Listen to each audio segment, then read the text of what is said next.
Francesco de Pazzi. Brought up as a noble in a city captivated by the newly rich Medici family, Francesco was taught to hate the middle class and its social climbers. Dismayed, he watched as the Medici Bank eclipsed his own, and centuries of influence over the Florentine government slipped away. It looks like the Spaniard offered him a solution. Rather than compete in something as dirty as banking, Francesco only had to do one thing for the Templars, one thing to put the middle class in their place for good.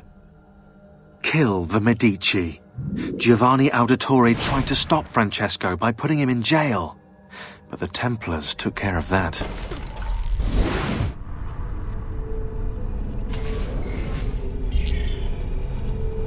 Vieri de Pazzi, the youngest member of the second most notorious Florentine banking family, this kid knew how to burn right through his father's money. Outside of spending sprees involving weaponry, exotic animals and clothes, he was fiercely competitive. Vieri hosted races of all kinds, boating, horseback riding, running. All of them rigged, of course.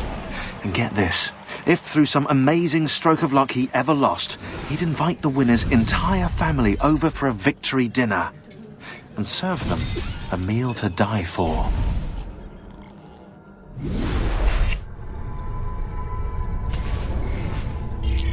Uberto Alberti, trusted friend of the Auditore family. According to the history books, this guy was a saint. He prosecuted murderers, rapists, the worst criminals. One of the best lawyers in Italy, he won every case, in spite of the fact that he was self-taught. Now, I found a back door into the Templars' database server. I've been combing it for some kind of smoking gun. I found it. Apparently, Uberto's family was evicted by the Medici Bank. Uberto's been aching for revenge ever since, and the Templars promised him support. Ezio's father was standing in the way, and Uberto was jealous of his influence over the Florentine government. Two birds with one stone, isn't it? It looks like Uberto used his election to the Signoria as his opportunity to strike.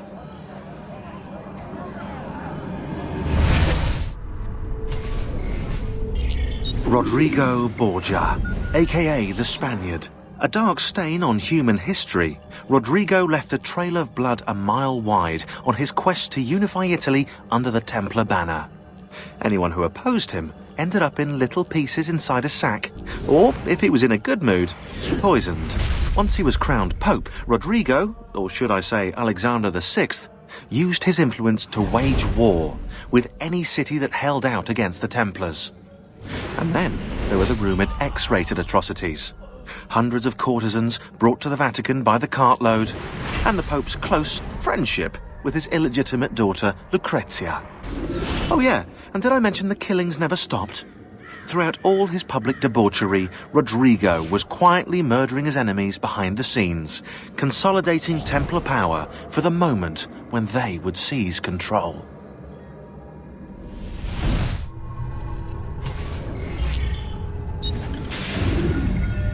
Girolamo Savonarola, a Dominican friar from Ferrara, this man took his job seriously. He saw the excesses of his age, the rich stomping the poor into the dirt, the priests selling indulgences to the populace, and he went insane. Calling himself an instrument of God, Savonarola descended on Firenze. His sermons sent people into frenzies. He demanded an end to all personal property, to all progress, a return to Eden. Knowledge became the enemy, and he could erase it all with the piece of Eden at his command. Books, paintings, musical instruments, he burned everything in the bonfire of the vanities. History unravelled as his legions took control, and Firenze descended into darkness.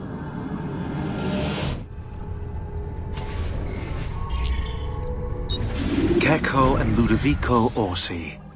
Bored with their leisurely life in the countryside, the Orsi brothers decided to spice things up a little. They started a money-lending business that was extremely successful, mostly because they killed anyone who didn't pay them back. Then, Caterina Sforza hired them to murder her Templar husband, Girolamo Riario, which they did in true cavalier fashion. They rode up to his palace, waltzed into the dining room, stabbed him in the chest, ransacked the estate, and left his naked body in the centre of town. According to Abstergo's files, Rodrigo Borgia, after escaping from Venice, offered to pay them for the recapture of the Peace of Eden. And, of course, Caterina's head. It was the Orsi brothers' idea to kidnap her children. I ask you, what has this world come to when the rich go so bad?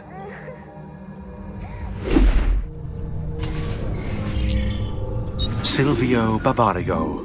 Raised by wealthy merchants, Silvio was introduced to politics when his father was cut out of the family inheritance. From then on, Silvio worked for his uncle, his father's killer. Apparently, he had a knack for persuasion. Quickly, he became his uncle's advisor, proving his worth by discovering a Soranzo plot against the Barbarigos. You're going to love this. Before the plot could be carried out, Silvio throws an Easter celebration, inviting the Soranzos. There's a pageant for the children in the central courtyard, while Silvio escorts the parents to the roof. He toasts the family, then signals the archers hidden behind the courtyard windows. The Soranzos never plotted against the Barbarigos again. Fast forward 10 years, and Silvio's living in his uncle's luxurious Venetian palazzo. According to the history books, his uncle died in bed.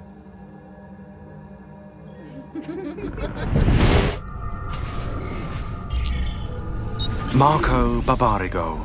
Although his brother Agostino was destined for greatness, Marco left his mark on Venetian history as well. A tyrant since he was barely old enough to walk, whatever Marco wanted, he got. There are records here for jewels, entire fleets of ships, all paid for by his family and all ordered directly from him. And then there's his personal life. Apparently, Marco's wife, Carlotta, used to be married to his bodyguard, Dante Moro. Dante was captain of the city guard and heir to one of the most prestigious families in Venezia. Marco was supposedly his close friend, right? But get this, Marco decides he wants Carlotta. In the Catholic religion, marriage is till death do us part, and Marco's a good Catholic. So, he hires a hit on Dante.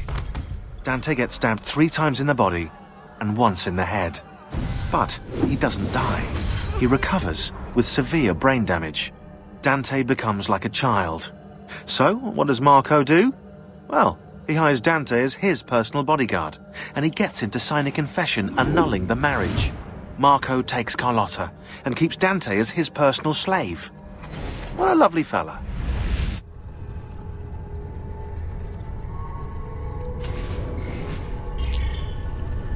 Carlo Grimaldi. Emerging from his palace in Monaco with a craving for political power, Carlo quickly became a key guest at the tables of Venetian nobility, while his reputation for discretion earned him entrance into the back rooms. Here's how the old bastard ended up in the Council of Ten. While visiting the head of the council, Ignazio Contarini, Carlo ran into Ignazio's daughter. Desperate for help and aware of Carlo's trustworthy reputation, she confided in him. Her father had arranged her marriage, but she wanted to run away with the son of one of the servants.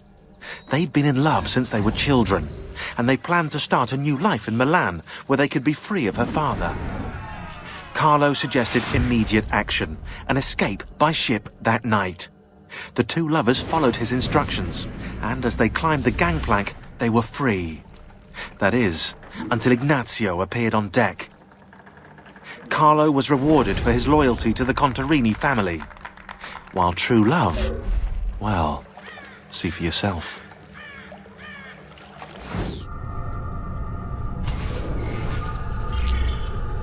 Emilio Barbarigo, titan of Venetian industry, terror of the underworld.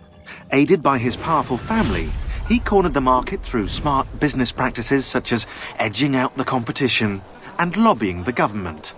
He funded the Venetian police force almost single-handedly, keeping the streets safe from crime and his finances tax-free. Emilio claims to be a supporter of the Republic. The problem is, once you own the police force, voting becomes, well, inefficient, as does, you know, opposition.